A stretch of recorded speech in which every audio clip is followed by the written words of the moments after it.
Children are strange and foreign to me. I never really was one. I was very, very busy when other children were playing. I would look out the window, of course, and I would see that they were playing soccer and football and all of these things, and I never really felt like I was a part of that. I felt as if I had important things to look at and study.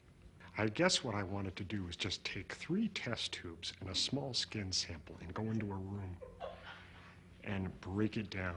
You know, everybody was saying, would you want a candy? Would you like a football? Would you like a rattle? Here's a rattle. And I wanted to break down the rattle. What makes this rattle? What is that rattling around inside there? And in fact, I did. I chewed on it. I broke it open. I saw that there were these little beads that made the rattle make that sound. And that was quite fulfilling to me. Of course, after that, I was a very, very big fan of rattles. I made quite a study of the sea snake for a while. And then I was bitten.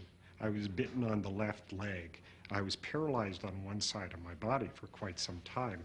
I will go anywhere and do anything to accomplish my research, and that's what I'm trying to say to you, Dr. Montgomery, is I am here merely as a watcher, a viewer, and a facilitator. I've done a lot of course, not deep study of the snake. I have studied its movements. I have studied the way they transport themselves, and I've got a rash from that. I've been bitten 4,500 times, and have built up an immunity to certain venoms. I've milked, how many snakes have I milked? They used to call me Old MacDonald at the snake lab, because I would milk, and I got up and I milked them all day, and those little udders are so hard to get a hold of, you know, because it's surprising how nature hides things, you know, on a snake.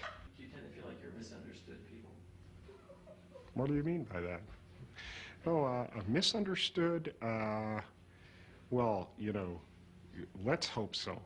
Let's certainly hope so, because I really believe that on a scientific level, yeah, sooner or later we won't even be speaking.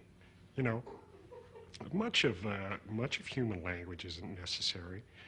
I find it is sometimes even a way to deceive or mask or bury your feelings, to skirt around real issues. I find that I've always wanted to do a hypothesis on that, a study of some sort, a controlled experiment with dolphins and street people, and just get them to babble endlessly. And I've also found that sometimes the less I say, the more chance I have of getting laid.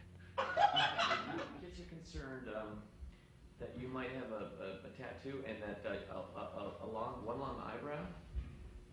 Well, why? I mean, that's crazy. As you see, I really can't see without my glasses, but I have no brow at all.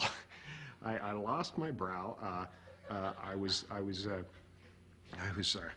doing an experiment with killer whales at the Monterey Bay Aquarium, and I was sitting there I had a kipper in my mouth.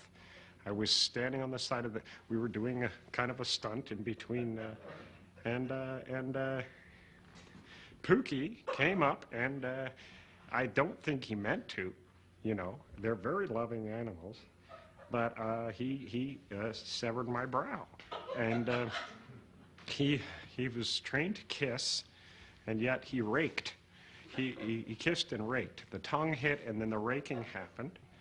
And I've never had a brow since then. But I don't feel I miss it. What is your ethnic background then? I'm Italian. Italian-American. I'm Stefano. My name is Stefano, and I am an Italian man. Yes, it's steeped in tradition. I love to cook. I don't want you to think that I'm all business either. I can have fun. I can be fun. On a long trip, I can be a lot of fun. So South American. Do you play cribbage? No. Because I have played some cribbage in my day, and they called me. Well, they've called me many things, but good cribbage player is what they called me. I have not tried the newer of the bubble gums. When you blow, of course, into a large wad of bubble gum in your mouth, you're forcing, the pressure is forcing a volume of the air on the outside of the bubble is, of course, having to compensate for the space incurred by the bubble.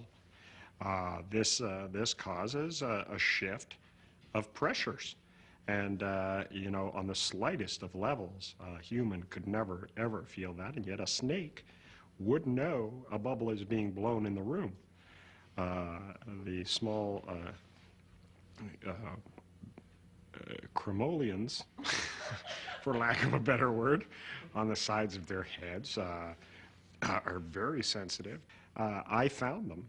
A lot of people didn't know they were there until I did. They were up. Well, I was combing my snake, and I found a sensitive spot. Obviously, he turned. He hissed.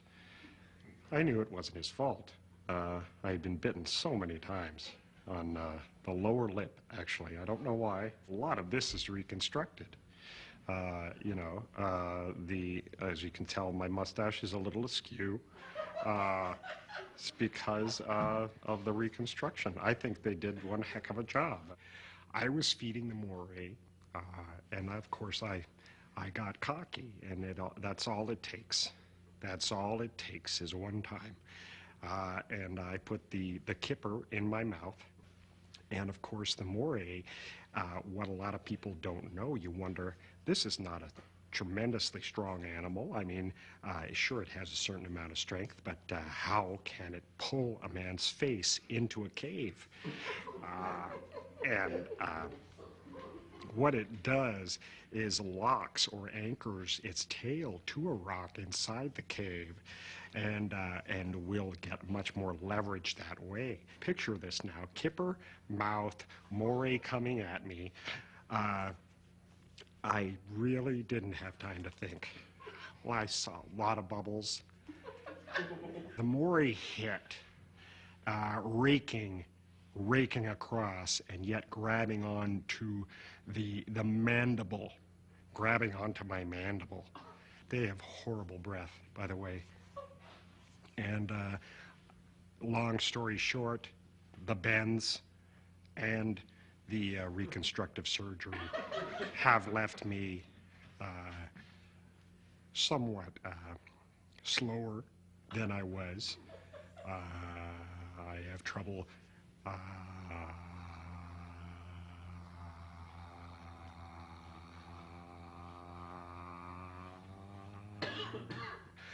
putting sentences together.